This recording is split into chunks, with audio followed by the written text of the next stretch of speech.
Ragnaros is the iconic raid boss in classic WoW.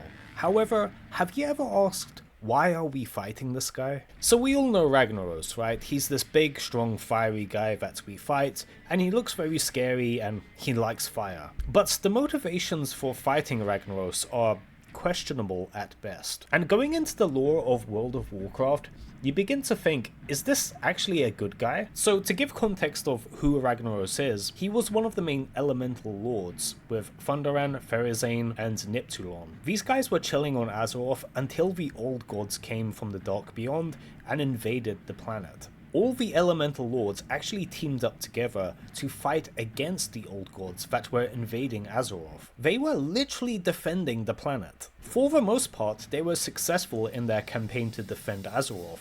That is, until they got corrupted by the old gods and were influenced by mind control. Now, we know mind control in World of Warcraft, like it's a real thing, like you literally turn hostile, the person controlling you can do whatever they want. Unfortunately, this happened to Ragnaros and the other elemental lords. Well, things got so out of hand that the Titans had to come to Azeroth. They realized that Ragnaros and the other elemental lords were out of their mind, literally mind controlled by the old gods. So to punish the elemental lords, they banished them to the elemental plane. In Ragnaros' case, the Firelands. Now, the Firelands is literally just a place with fire. Like, the whole thing is fire. Like, it's just molten rock, fire, and more fire. And, you know, you really have to question this as a punishment. For Ragnaros, who is this guy that just loves fire and everything hot, it's not much of a punishment to banish him to the Firelands, is it? It's like banishing an Abyssman to the plane of donuts and cake. I can think of worse punishments. You really have to question the logic of the Titans, but there you go. Ragnaros was happily as Larry in the Firelands, chilling and minding his own business. But of course, this isn't the end of the story. Eventually, the Dark Iron Dwarves, who are bastards by the way, decided to summon Ragnaros against his will back to Azeroth. Ragnaros was happy. He was happy in the Firelands, being by himself, you know, bathing in lava, just chilling out, having a grand old time, until the Dark Iron Dwarves summon him against his will. So long story short, Ragnaros makes a home for himself, which is Blackrock Mountain, a well-known place in World of Warcraft that is technically Ragnaros' home, like he literally created Blackrock Mountain. Everybody else that is in there is literally just squatting. But aside from that, he also enslaved the Dark Iron Dwarves, and really, I can't really feel too bad about the Dark Iron Dwarves.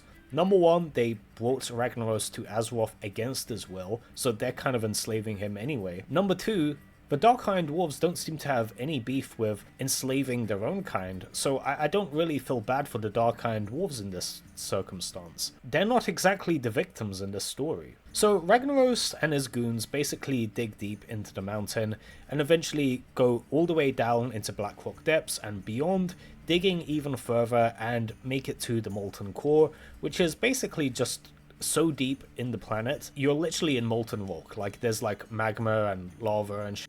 This is like the perfect home for Ragnaros, and it's really out of the way. Like, he couldn't get any more out of the way to not interfere with the mortals of Azeroth. You'd think so, right? Number one, to even find Ragnaros, you would have to go to this fiery hellscape, go into a mountain, go into Blackrock Depths, go through miles and miles of structures and whatnot, and then descend even further and delve into the deepest parts of the planet, literally going into molten rock before you can even find Ragnaros. So this guy is well out of the way, he's keeping well clear from everybody else. As I mentioned before, Blackrock Mountain had some squatters, namely Nefarian and his goons, which tried to take over Blackrock Mountain for themselves. This guy's getting home invaded, and by an enemy which is our enemy too. If anything, Ragnaros is kinda sympathetic. The guy goes all the way down into molten rock to be left alone, and he didn't even want to be in Azeroth to begin with, and I was getting f***ed with by some villain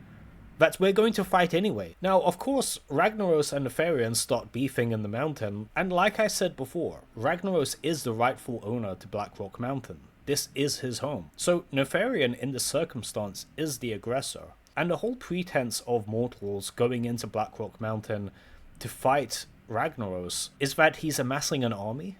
Well, yeah, of course he's amassing an army. Everybody's trying to fuck with him while he wants to be left alone. And the whole motivation for going into Molten Core is totally questionable. There's a dark-iron dwarf called Moira who basically alludes to there being amazing treasure in Molten Core, and that adventurers should go in there and kill Ragnaros and steal his stuff. This isn't heroic motivation. The motivation for going into Molten Core and fighting Ragnaros, allegedly, is to stop this guy from taking over Azeroth when he reclaims full power, but I don't see it. What's more likely is that the adventurers go into Molten Core just to steal his stuff. But even if there is a suspicion that this guy is planning to take over Azeroth, which is pure speculation by the way, could we not give him a chance to hear him out? I mean, this guy has had beef with every major villain in World of Warcraft Classic, except for Kel'Thuzad. Literally defended the planet and saved it from being taken over by the old gods. Could we not at least give him some respect just to like hear his side of the story? Like when we get to him, he gets summoned and he doesn't even have legs. He's just chilling in this pool of lava and abruptly gets summoned. And this is after we've basically generated all of his elementals, his dogs, and his servants, the Flame Wakers.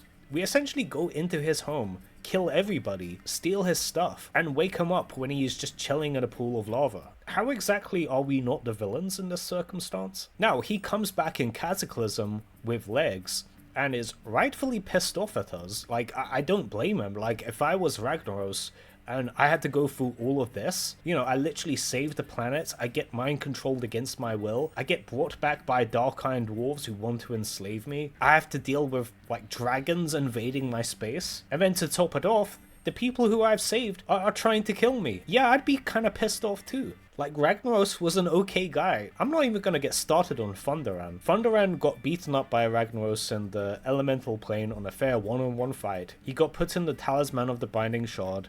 The adventurers get the Talisman of Binding Shard and summon Thunderran, and we don't even get a chance to hear out Thunderran. What's his side of the story? What's his intentions? What does he want to do? No, straight kill him. Just kill him immediately. We don't even hear out Thunderran. But yeah, poor Ragnaros, he deserved better, I must say.